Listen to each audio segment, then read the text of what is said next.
So we're recording now.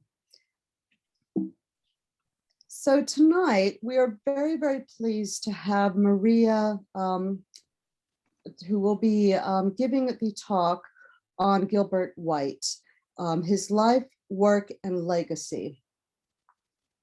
Now, Maria is the president of the London Natural History Society, and she's been a member and trustee for the London Natural History Society for a number of years.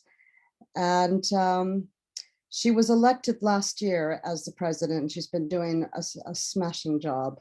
Now, Maria studied plant science at King's College, London, and then later she did a humanities degree. So she's kind of the perfect combination between science and art. And I think we all need that in science. We need a little bit more arts there. And she's also been a teacher in schools for many, many years, and she enjoys sharing her interests with both pupils and colleagues. So tonight, or right now, I'm going to be handing off to Maria, and I'm just going to be letting her introduce Gilbert White to the rest of us. Okay, I'm just going to share my screen.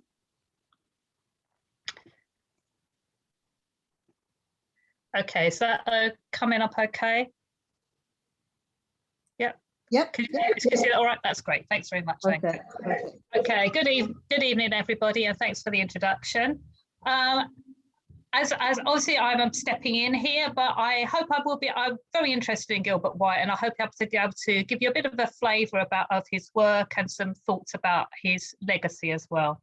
He was a pioneering figure of the 18th century as a naturalist, an ecologist, and an ornithologist. And he's best known for the book that will be familiar to many of you, The Natural History and Antiquities of Stillborn. Now, as Anka said, unfortunately, Stephanie Holt, who does know much more about Gilbert White than I do, is unwell. She did want me to pass on her apologies, and as we've said, she still hopes to deliver the talk to us. In particular, her talk's going to explore Gilbert's connections with London, so I'm not going to touch upon this here. Instead, I'm going to give a brief overview of Gilbert's life and share some of his writing with you. This will hopefully whet your appetite, encourage you to revisit his work, to find out more about him, and then to attend Stephanie's talk when we can rearrange it. Probably that will be sometime next year. So let's start with his life.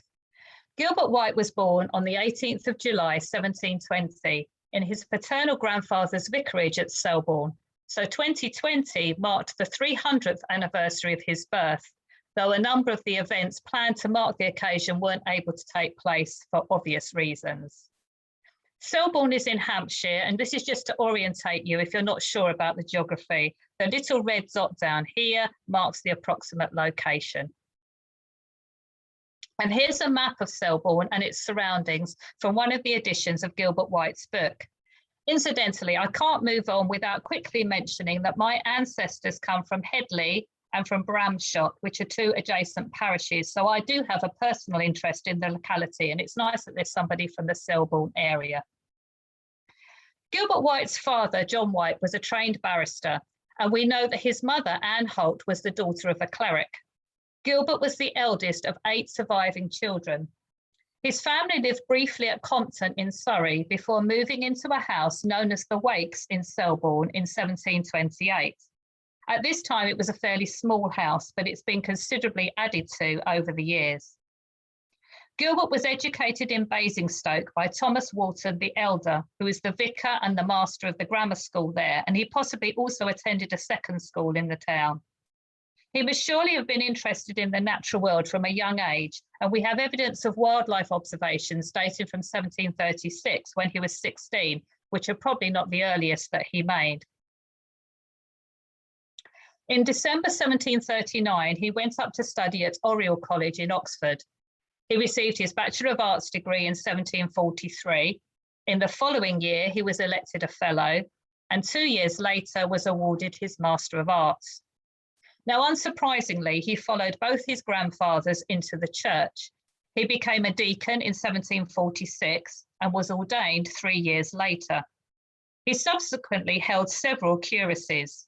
The most notable one, of course, was that of Stillborn, which he held for many years. but because he had studied at Oriel, he was never eligible to be appointed as the parish vicar, as the living was in the gift of Magdalen College. It was from the early 1750s that he began keeping detailed records of his observations, and these took various different forms, including his garden calendar and a regular journal.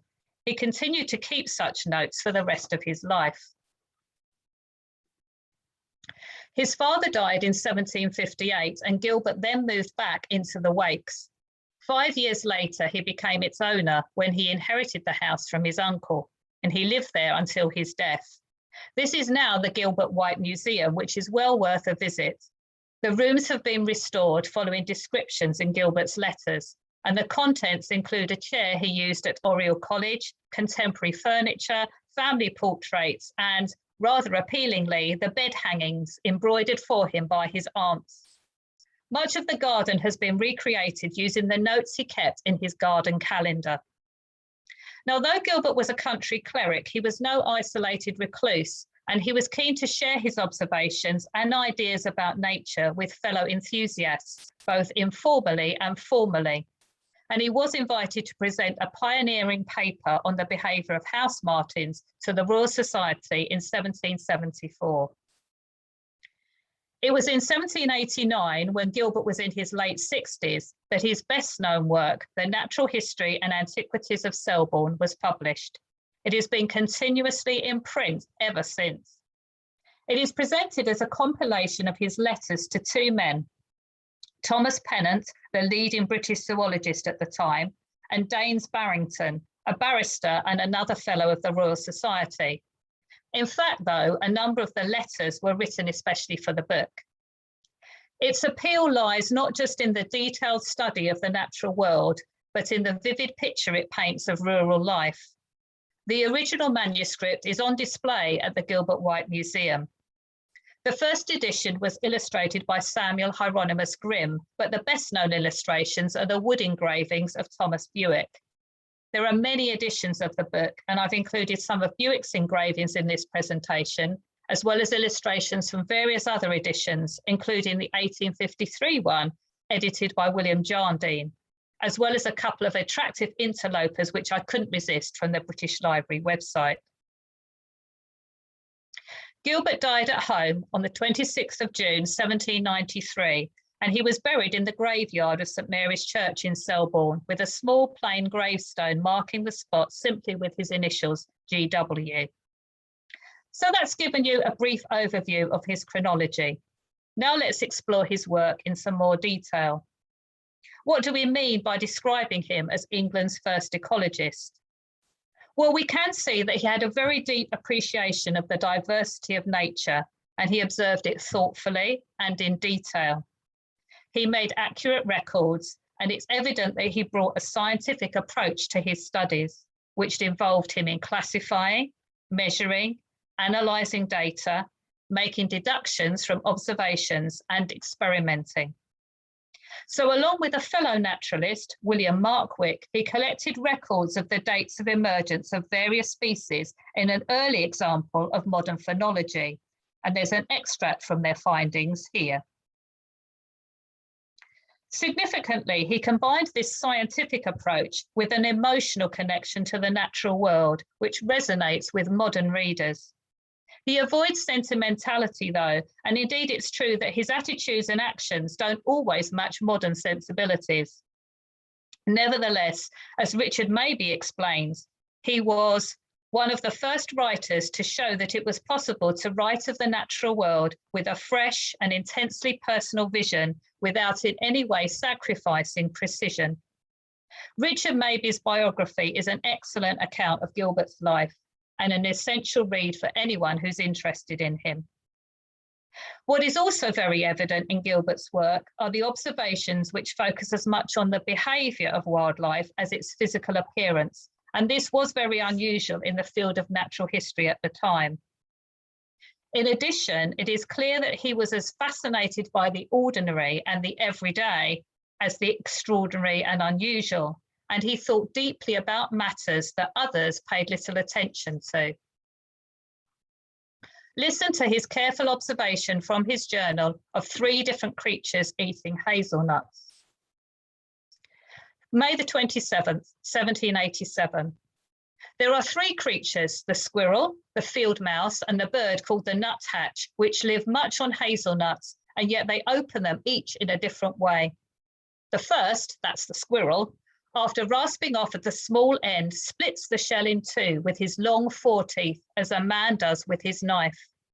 The second, that's the field mouse, nibbles a hole with his teeth, so regular as if drilled with a wimble, and yet so small that one would wonder how the kernel can be extracted through it. While the last, the nuthatch, picks an irregular ragged hole with its bill.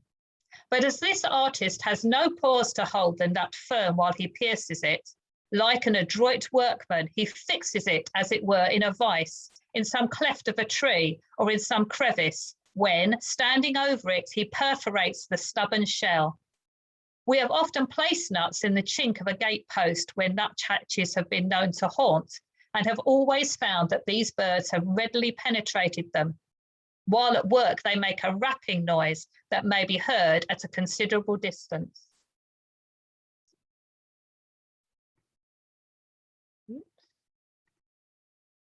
Sorry.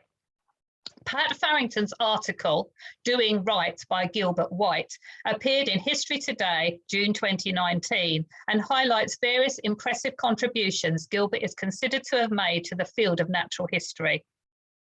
His close observation and recording of events over time led him to develop the idea of the food chain, laying the foundations for the modern study of ecology.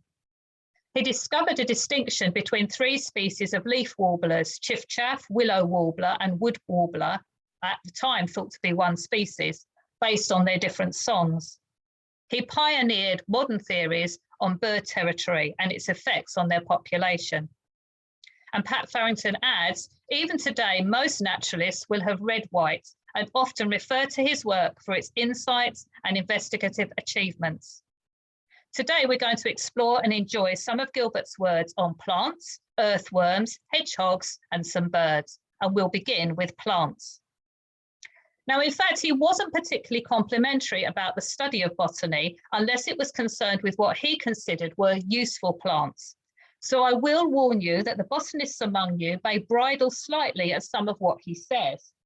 So we have, instead of examining the minute distinctions of every various species of each obscure genus, the botanist should endeavour to make himself acquainted with those that are useful. That's from letter 40, dated 2nd June 1778, and the following few quotes come from the same letter. More acceptable is his stress on the importance of not just naming plants, but of learning about them. The standing objection to botany has always been that it is a pursuit that amuses the fancy and exercises the memory without improving the mind or advancing any real knowledge. And where the science is carried no farther than a mere systematic classification, the charge is but too true. But the botanist that is desirous of wiping off this aspersion should be by no means content with a list of names. He should study plants philosophically, should investigate the laws of vegetation. And we'd all concur when he argues that we should value plants and appreciate how reliant we are upon them. Vegetation is highly worthy of our attention, and in itself is of the utmost consequence to mankind and productive of many of the greatest comforts and elegancies of life. To plants we owe timber, bread, beer, honey, wine, oil, linen, cotton, etc. He appreciated the landscape in which he found himself, the diversity of habitats to be found locally, and the resulting diversity of vegetation. In a district so diversified with such a variety of hill and dale, aspects and soils, it is no wonder that great choice of plants should be found. Chalks, clays, sands, sheep walks and downs, bogs, heaths, woodlands and champaign fields cannot but furnish an ample flora. The deep rocky lanes abound with filices, ferns, and the pastures and moist woods with fungi.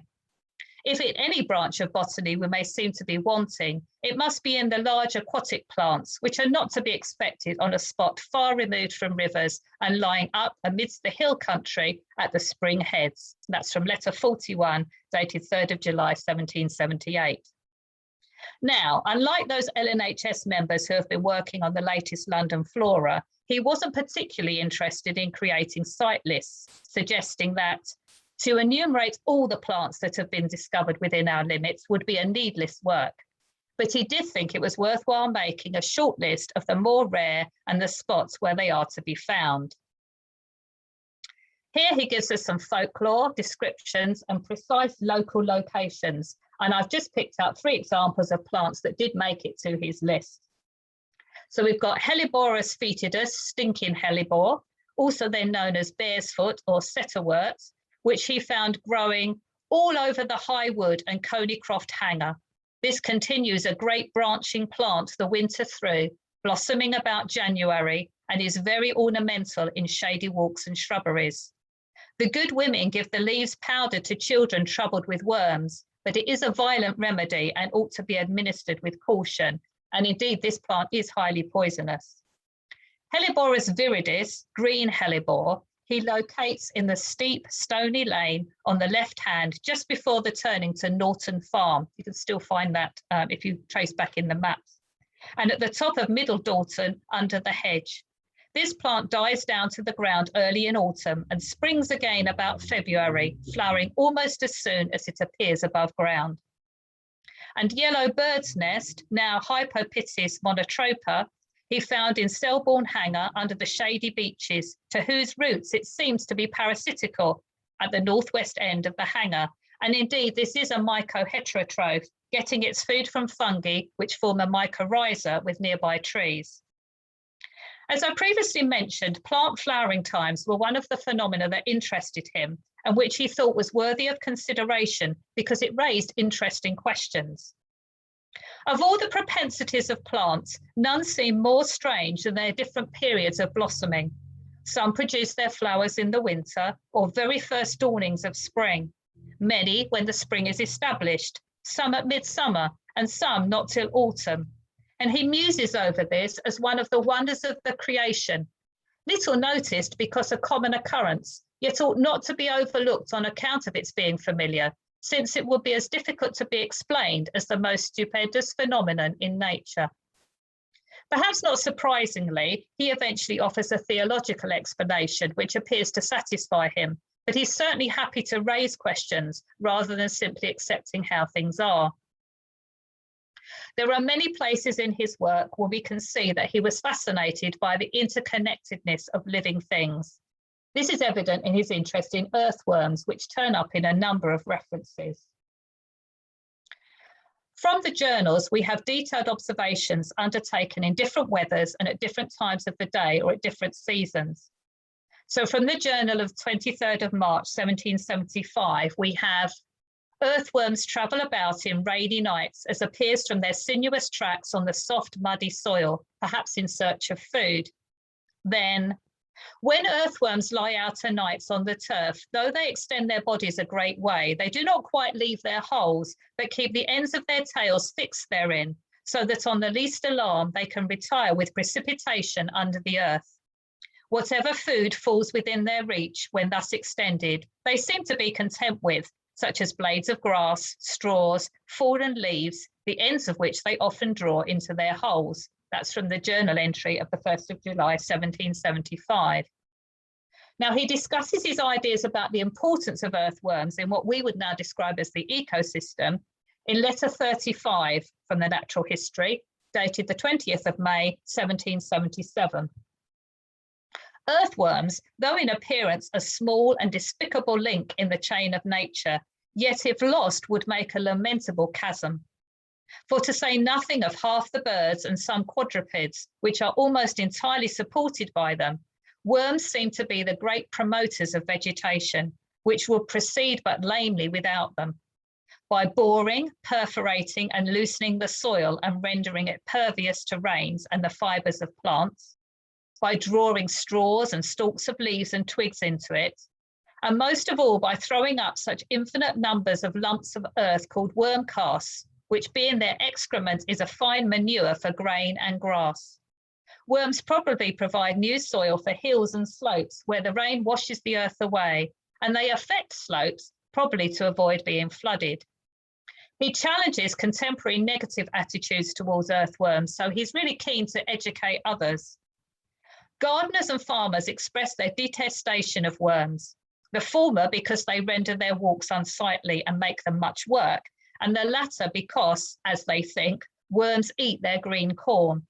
But these men would find that the earth without worms would soon become cold, hard-bound, and void of fermentation, and consequently sterile. He also urged other naturalists to continue the study of earthworms, as he realizes knowledge is incomplete and further research is required. These hints we think proper to throw out in order to set the inquisitive and discerning to work.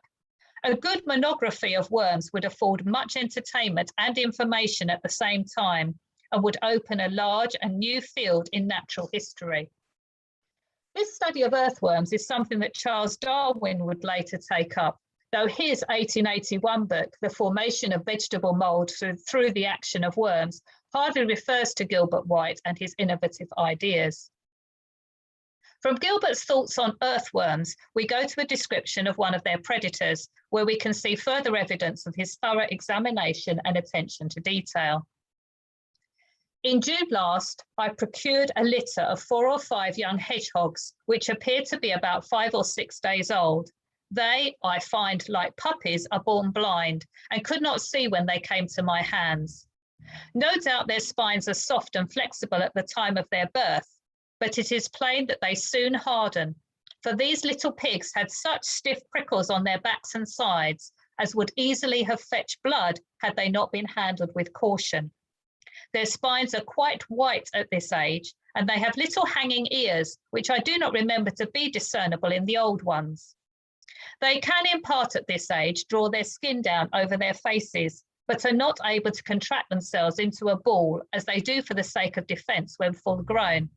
The reason, I suppose, is because the curious muscle that enables the creature to roll itself up into a ball was not then arrived at its full tone and firmness. This is from letter 27, dated February the 22nd, 1770. And again, we can see him here observing with a lot of care and then seeking explanations. Now, Gilbert's study of birds was particularly extensive and enabled him to make significant discoveries. One of his interests was in migration, and as part of his exploration of the concept, he recorded the dates of arrival of various species. Through correspondence, he obtained dates for different parts of the country. So, for example, in 1774, he records that swallows arrived in the Stillborn area on the 4th of April, in Devon on the 25th of April, and in Lancashire on the 29th of April. That's all from letter 22 of September the 13th, 1774. His journals are full of vignettes of the bird behaviour which he had carefully observed, and I've just selected a few of these. In his journal entry for the 7th of July, 1781, he writes, "From the increased number of the swifts, it seems as if they had brought out many of their young. About 8 in the evening, swifts get together in a large party and course around the environs of the church as if teaching their broods the art of flying. As yet, they do not retire till 3/4 after 8 o'clock, and before they withdraw, the bats come forth, so that day and night animals take each other's places in a curious succession." In his journal entry for July the 7th, 1781, the year later, for July the 8th, 1782, "When we came to Evely Corner, a hen partridge came out of a ditch and ran along shivering with her wings and crying out as if wounded and unable to get from us. While the dam acted this distress, the boy who attended me saw her brood that was small and unable to fly run for shelter into an old fox earth under the bank. So wonderful a power is instinct." Then, for July the 4th, 1784, "On this day, my godson, Littleton Etty, discovered a young cuckoo in one of the yew hedges of the vicarage garden, sitting in a small nest that would scarcely contain the bird, though not half grown. By watching in a morning, we found that the owners of the nest were hedge sparrows, who were much busied in feeding their great booby. The nest is in so secret a place that it is to be wondered how the parent cuckoo could discover it. Though the bird is very young, it is very fierce, gaping and striking at people's fingers and heaving up by way of menace and striving to intimidate those that approach it. I like the way in those two descriptions that Gilbert is involving others in watching nature and encouraging their observational skills. Gilbert seems quite fond of nightjars. They were then known usually as fern owls, and one features in his journal entry for August the 27th, 1792. A fern owl this evening showed off in a very unusual and entertaining manner by hawking round and round the circumference of my great spreading oak for 20 times following, keeping mostly close to the grass, but occasionally glancing up amidst the boughs of the tree. This amusing bird was then in pursuit of a brood of some particular fellaini, moths, belonging to the oak, of which there are several sorts, and exhibited on the occasion a command of wing superior, I think, to that of the swallow itself. Fern owls have attachments to oaks, no doubt on account of food, for the next evening we saw one again several times among the boughs of the same tree. And he's clearly spent time developing his knowledge about the best places and times to watch them. These peculiar birds, he says, can only be watched and observed for 2 hours in the 24, and then in dubious twilight, an hour after sunset and an hour before sunrise. Now, his accounts of hirundines are particularly extensive and covered new ground. In letter number 18, dated the 29th of January 1774, he gives an extended account of the swallow, which covers matters such as nesting, fledging, and feeding. The swallow, though called the chimney swallow, by no means builds altogether in chimneys, but often within barns and outhouses against the rafters. Here and there, a bird may affect some odd, peculiar place, as we have known a swallow build down the shaft of an old well. But in general with us, this hirundo breeds in chimneys. He then describes the nesting process. 5 or 6 more feet down the chimney does this little bird begin to form her nest about the middle of May. This nest is lined with fine grasses and feathers, which are often collected as they float in the air. The swallow lays from 4 to 6 white eggs dotted with red specks and brings out her first brood about the last week in June or the first week in July. Then he goes on to give us an account of fledgling behaviour. The progressive method by which the young are introduced into life is very amusing. First, they emerge from the shaft with difficulty enough, and often fall down into the ribs below. For a day or two, they are fed on the chimney top, and then are conducted to the dead leafless bough of some tree, where, sitting in a row, they are attended with great assiduity, and may then be called perchers. In a day or two more, they become flyers, but are still unable to take their own food. Therefore, they play about near the place where the dams are hawking for flies, and when a mouthful is collected, at a certain signal given, the dam and the nestling advance, rising towards each other and meeting at an angle. The young one all the while uttering such a little quick note of gratitude and complacency that a person must have paid very little regard to the wonders of nature that has not often remarked this feat. He describes feeding, and he's got a good understanding of how the habitat affects insect populations. So he goes on, all the summer long, from morning to night, while there is a family to be supported, she, the female swallow, spends the whole day in skimming close to the ground and exerting the most sudden turns and quick evolutions. Avenues and long walks under hedges and pasture fields and mown meadows where cattle graze are her delight, especially if there are trees interspersed, because in such spots insects most abound. When a fly is taken, a smart snap from her bill is heard, resembling the noise at the shutting of a watch case, but the motion of the mandibles are too quick for the eye. And what a great simile that is for suggesting the sound of the snap of the swallow's beak. We also get an example of the relationships between human and birds here, when he writes, horsemen on wide downs are often closely attended by a little party of swallows for miles together, which plays before and behind them, sweeping around and collecting all the skulking insects that are roused by the trampling of the horse's feet. So inadvertently, the riders are assisting the swallows. Now, like all good birders, Gilbert had a great eye for what is now known as the jizz of a bird. This is something which he discusses in letter 42, dated the 7th of August, 1778.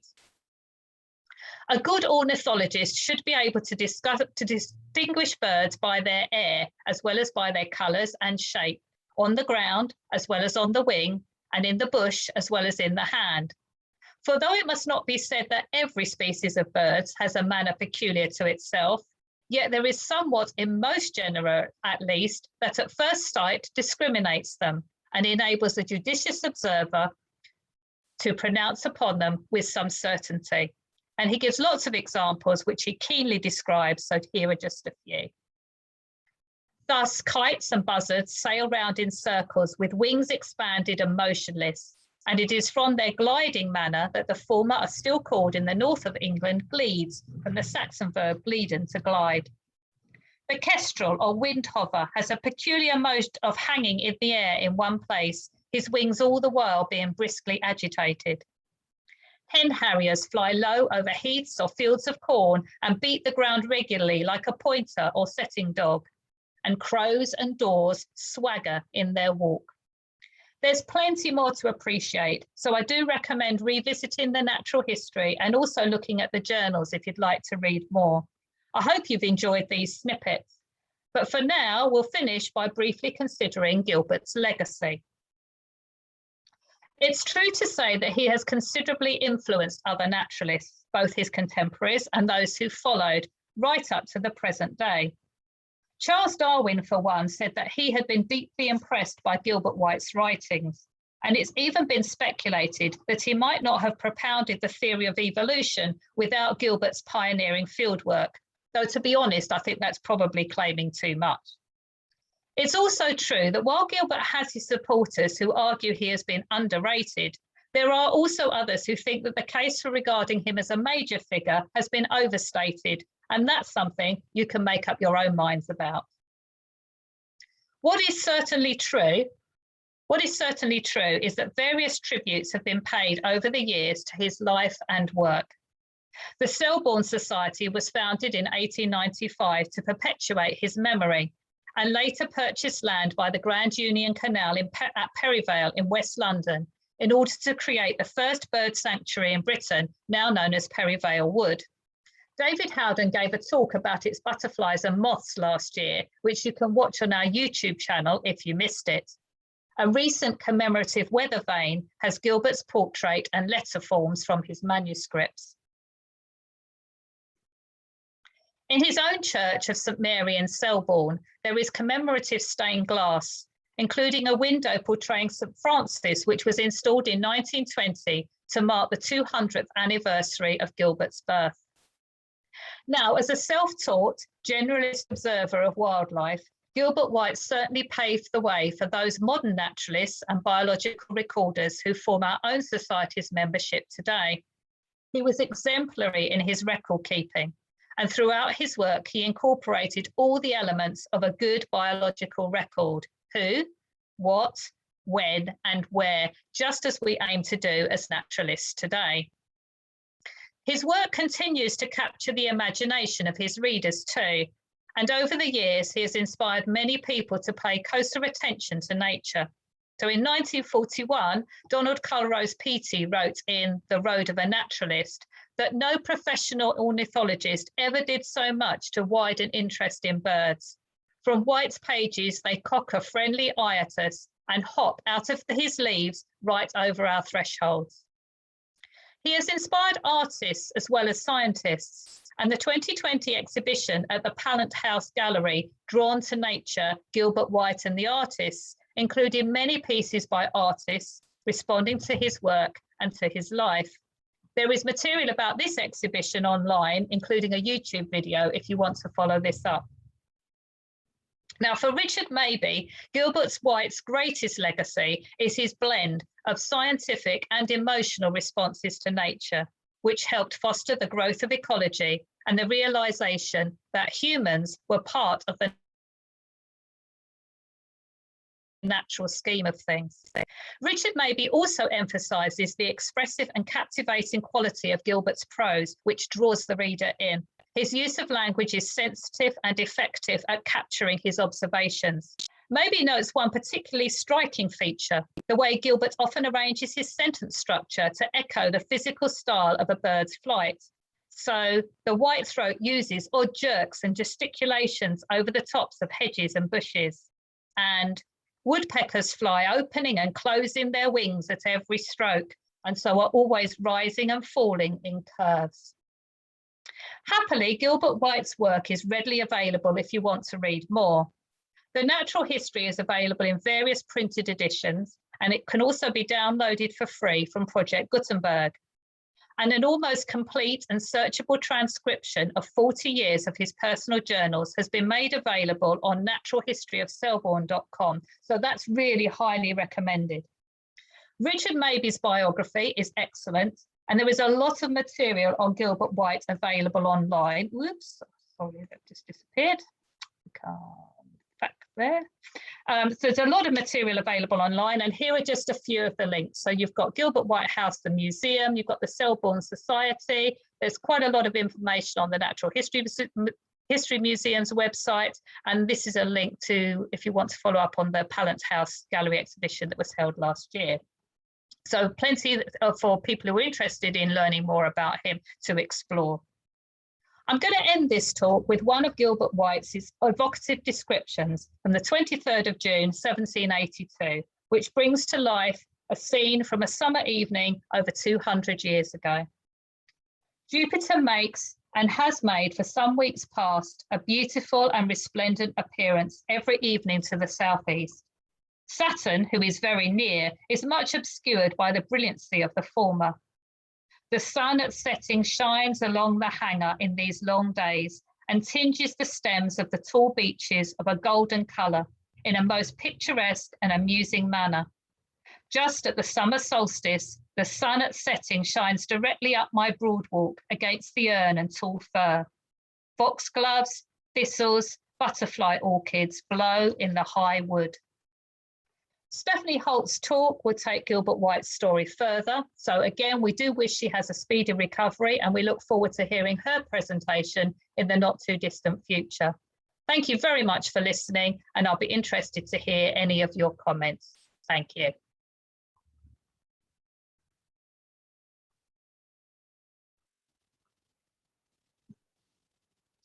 Thank you very much, Maria. That was actually a really, really interesting talk. And I'm, as an ecologist and a botanist, I have a few points. But what I was really quite interested in was his calendar and how that is aiding modern phenology. And we do look at a lot of these older calendars because we get a whole lot of information from when certain plants were blooming, when certain insects were coming out, and how those have changed over the last 50 years, 100 years, 300 years. So his records are invaluable. I'm not going to comment on his views of botany. But just to say that I completely disagree, and I'm sure all the other botanists who are here today probably also disagree, including you. But I am glad that he has written some things on so-called useful plants, because for some of us, we do study crop plants and things, and it is useful information. And I think that's what his emphasis was on, what was helpful to people and what would kind of make a difference. So he goes on to talk about, looking at grasslands and working out which are the best grasses to be growing and which combinations will work best. So I think that's where it's coming from. He sort of sees it has to be some value, not just simply sort of naming this is this and this is this, but actually understanding it and then doing something helpful with that information. So I think that's kind of where it's coming from, and I don't agree with him entirely either, but I can see what the kind of thinking is behind it, I think. Yeah, and I mean it's thinking that is still common and prevalent today. Yeah. Most of the time when we look at plants as botanists, we are looking at crop plants, the useful plants. I would argue that we need to look at other plants because we need to look more at kind of insect cycles and birds and all of these other things, because everything is so interconnected. So that little weed that we think is useless is actually, has a very, very important place, and we should, study dandelions, for instance, perhaps a little bit more. But yeah, I mean, I do get where he's coming from, and it is, it is quite prevalent still today. Now, one thing I didn't know was that he was looking at earthworms. So Kieran and I got very, very excited about that. I don't know if Kieran wants to pop in with any comments. Are you there, Kieran? Oh, he's hiding. Yeah, I'm actually currently pouring out tubes of ethanol and sorting out earthworms that are collected in Green Park today. So I'll turn my video back on now. But yeah, like I've got earthworms left, right, and centre. I just wanted to say a huge thank you, Maria, because you've corrected me there on what I've been teaching people. So I was told that he only mentioned them once, and it was that despicable quote, which so I also disagree with Gilbert, because I don't think earthworms are despicable. But anyway, I just want to say a huge thank you, and I'd love to get that information from you about which letters he spoke about them in, so that I can update what I'm teaching people. But I like Gilbert White a lot more after that.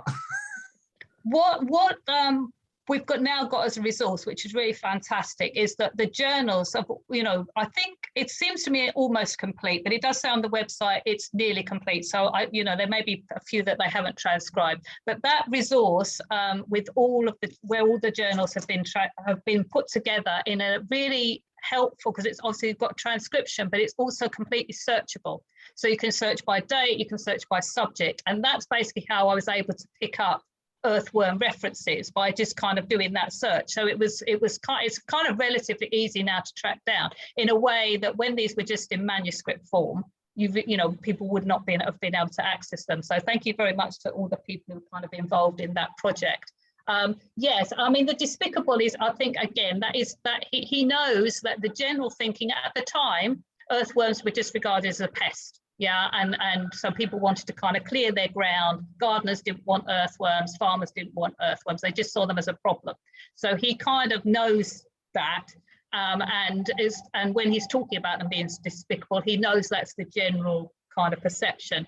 But he's very clear that that is a kind of a foolish notion, that they play this kind of a role which is, without them, the whole of the kind of agriculture would just fall apart. And I think, he seems to me, from my kind of understanding, he's the first person who's saying that. And it's a little bit, I mean, when I was reading about Charles Darwin having praised his work, but not really given him very much credit in his own book on earthworms.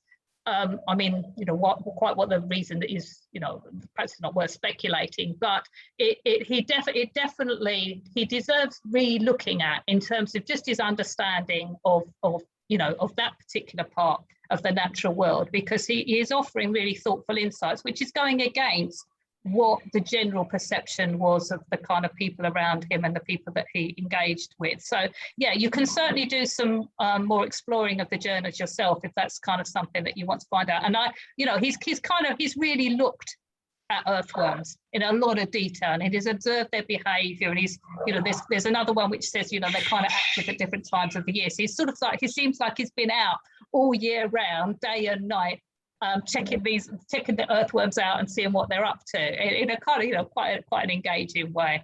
Well, why wouldn't you do that? I don't really understand. Yeah, it's not what everybody would, but clearly, yeah, appeals to some people. It's just kind of really nice. And until I did the kind of research to put this talk together, I didn't know that he had any interest in earthworms either. Well, I think it's really interesting, because what you say about his what the gardener and the farmer's perception of earthworms were, that's obviously very different now. And yeah, one thing that I'm really lucky of with studying an invertebrate group, most invertebrate groups, there's a lot of people that say, what's the point of wasps, what's the point of spiders, etc. They don't tend to say that with earthworms, and maybe we've got Gilbert to thank for that a little bit, so that's really great. I'm going to defend Darwin a little bit. In his book, it is actually one of the first ever books on the book on earthworms that looks a lot into statistical analysis and the like. So a lot of Darwin's book actually centers very much around his own research or data that he's got from other people. So perhaps it's not an intentional snub of Gilbert, it's just because he may have the observations, but not the data, and that might be where he didn't make there. But I'm not going to hijack this talk anymore about earthworms, and I'm going to leave it open for somebody else to give their comments on other aspects of the talk. But thank you very much, Maria.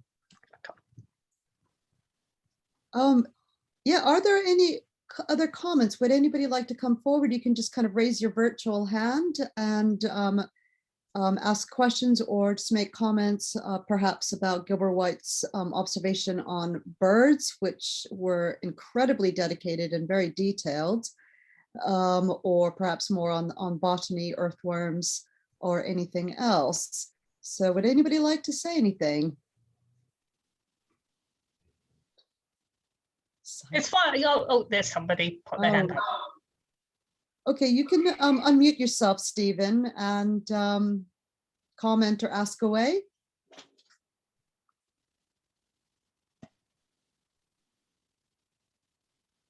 Oh, hi, and I haven't really got a specific question. I thought it was such an exciting talk, though. That's really the main thing I wanted to say. But also to say, it's great to see people from all over London and elsewhere. I'm actually resident of Ealing, so I know the local woodland. And it took me, I'd lived in Ealing for maybe 10 or 15 years before I got around to looking up what was the connection. Why is there a Selborne in Ealing? So that was fascinating. It was lovely to see this, you know, to see the connection and hear in more detail about it. And you know, and I'll be on Project Gutenberg and looking at the stuff. So yeah, I mean it's fantastic that we've got access to kind of like to text like that, you know, sort of at our fingertips and for free. And do have a look at David's talk about the Lepidoptera of Perivale Wood, which we kind of read last year, you know, if you're particularly interested in that site. So yeah, that's great. And David Howden is actually on the call now, I've seen, so he'll be pleased that there's somebody kind of local to Ealing who's interested in that particular site. But yes, it is a kind of unexpected sort of connection, and to have Gilbert White's weather vane, and there's his kind of profile, you know, somewhere you know, quite distant from Hampshire. So it is an interesting link. Brilliant, thank you. You're welcome, thank you. There's Catriona as well. Yeah, I think it's just Cat for short. Cat. Do you want to unmute? Yep. Has that unmuted me? Yeah, I can hear you. It's been a long time since I read Gilbert White, but I can't remember. Was he the one who sort of was a bit iffy about swallows hibernating? Yeah, he's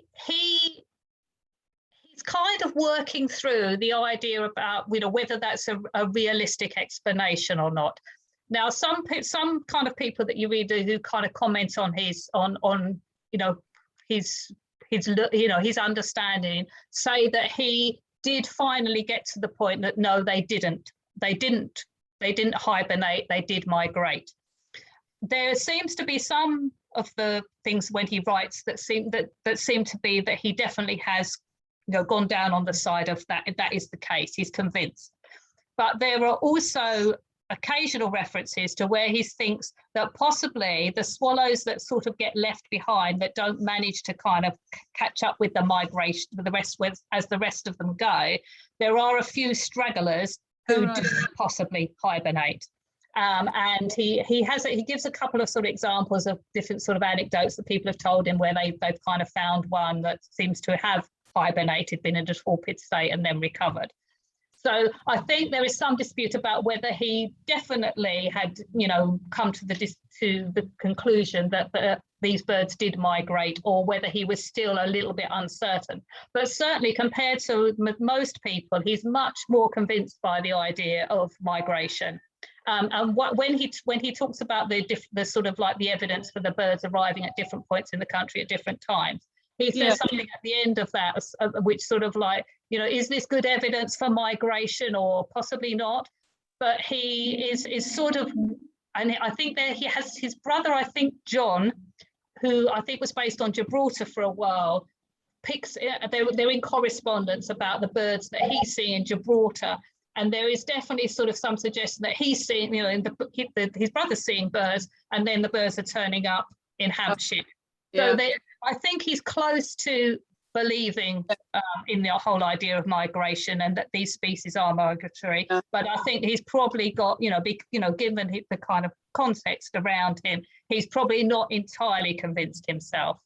Given such sort of close observations of the swallows, you imagine he'd have, a real sort of grip on this. But then what does migration mean in sort of, 18th century?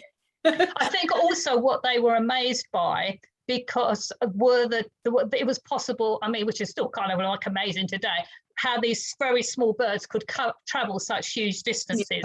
And at the time, there's an increasing sense about how big the world is, which sort of makes these journeys perhaps even more unexpected, because if you thought that the journey wasn't that distant, then kind of like maybe these little birds could manage it. But when actually, people are getting the sense about how vast these journeys are, it's almost more difficult for them to get their heads around. But yes, I think there's another sort of passage where he's kind of, he says there really is no evidence of, there was this whole idea about they would sort of burrow or they'd be in the mud underneath the pond and that kind of thing. And he says there's kind of really no evidence of this. So he's definitely sort of thinking, well, if this is the case, we should be able to see it.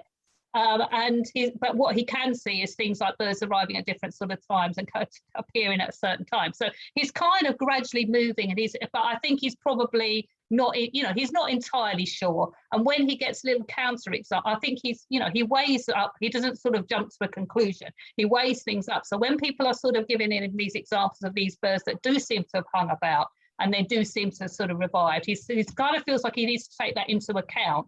And rather than just sort of dismiss that. So yeah, he's very close. I mean, some people who've written about him think he did entirely understand it. I think there's other people who were just not not 100% sure that that's the case. But he's certainly, his detailed observations of behaviour, they're just kind of fantastic, and they read well even today as very good observations of those those species and their behaviour. Yeah, thank you. You're welcome. Well, it is 7:30, but I think we've got Edward Dawson, who's been waiting. Yeah, he's been. Yeah, I've seen there's a hand up. So yeah, we'll finish off with him. So please do ask Edward. Yeah, I hope you can hear me. Yep. I'll try and put the video on, but it didn't seem to be working. Not quite sure why. Okay, well, perhaps I could just start by saying that I thought Maria's talk was very interesting, and I've been a devotee of Gilbert White since earliest times. I've got my own small collection of natural histories of Selborne. Oh, wow. Probably about 30 or 40 of them, which I've bought over the years. But I must say my interest was inspired partly by going to Selborne. I think actually going there makes a big impression on people, as well as Perivale Wood, which is a piece of ancient woodland and goes back a long, long way as a memorial to Gilbert White. So I wonder whether the London Natural History Society might like to organise a visit to Selborne or to Perivale Wood at some time, because that's really how I became interested. And I was only a teenager, so it inspired me, and I found it tremendous, and followed his writings and interests really ever since. So there you are. That's one way of trying to get people interested. I think that's a really nice way to end the talk. Actually, that sounds fantastic. We have occasionally done field meetings. Oh, we can see you now. We have occasionally done field meetings to Perivale Wood. Not very often, but we have, now and again. And several years ago, I think I remember going to look at the Lepidoptera there. I don't think we've ever been to Selborne, so that really sounds intriguing. And I certainly think to kind of like to walk that same sort of landscape.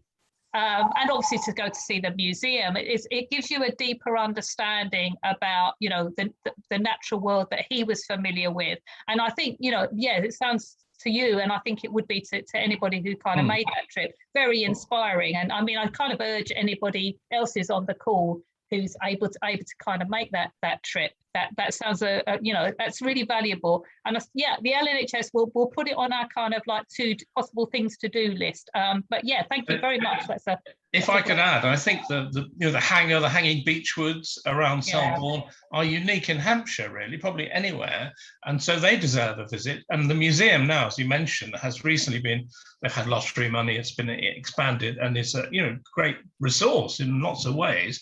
So there's a huge amount to do. You can spend the day there, and there'll be lots of things to do, as well as the historical side, and seeing what birds and plants you can identify. So there we are. That's great. Thank you very much. That's a great idea. All right, that's great. Thank you very much, Edward. Thank you. Okay, well, now it's 7:33, so we're going to end this particular talk and thank Maria again for stepping into the breach at the very last minute. And I really, really enjoyed this talk. And I will echo Maria's and Edward's views. Do go to Perryville, do go to Selborne. The LNHS, we did have a field recorder meeting a couple of years ago, so pre-pandemic at Perryville, and it was amazing. We found so many different things there. It is wonderful, so do go if you can. So now, thank you very much for coming, everyone.